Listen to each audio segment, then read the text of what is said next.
राष्ट्रवादीचे माजी जिल्हा परिषद उपाध्यक्ष तसंच राष्ट्रवादीचे नेते रमेश आडसकर यांनी औरंगाबाद इथं पंकजा पालवेंच्या उपस्थितीत भाजपात प्रवेश केला। आडसकरांचा भाजप प्रवेश हा राष्ट्रवादीसाठी मोठा धक्का मानला जातोय।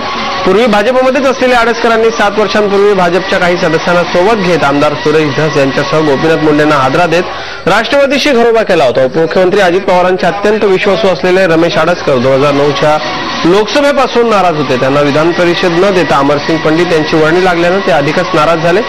राखीव असणारा केज मतदारसंघ, माजलगाव आणि रेणापूर या 3 मतदारसंघात त्यांचं वर्चस्व आहे, त्याचा भाजपला फायदा होऊ शकतो।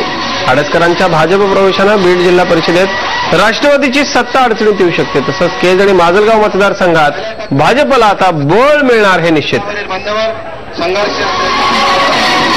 ज्यावेळेस कुठली निवडणूक असते त्यावेळेस आम्ही स्वतः पुढाकार घेऊन त्या निवडणुकीमध्ये काम करतो, परंतु ज्यावेळेस कुठलं बी काही पद द्यायचं असेल किंवा कुठलं बी हे करायचं असेल आम्हाला त्यावेळेस फक्त आश्वासनच मिळतं। त्याच्यामुळे आम्ही पूर्वी सुद्धा मुंडे साहेबांवर काम केलेलं आहे आणि जे लोक मुंडे साहेबाला कंटाळ म्हणजे ज्यावेळेस आलते त्यावेळेस तेच लोक आज आमच्या पार्टीमध्ये प्रमुख लोक आहेत। त्याच्यामुळं त्या लोकांच्या मनावर जर पार्टी चालली असेल तर आपण पार्टी सोडलेलीच बरी ह्या माध्यमातून।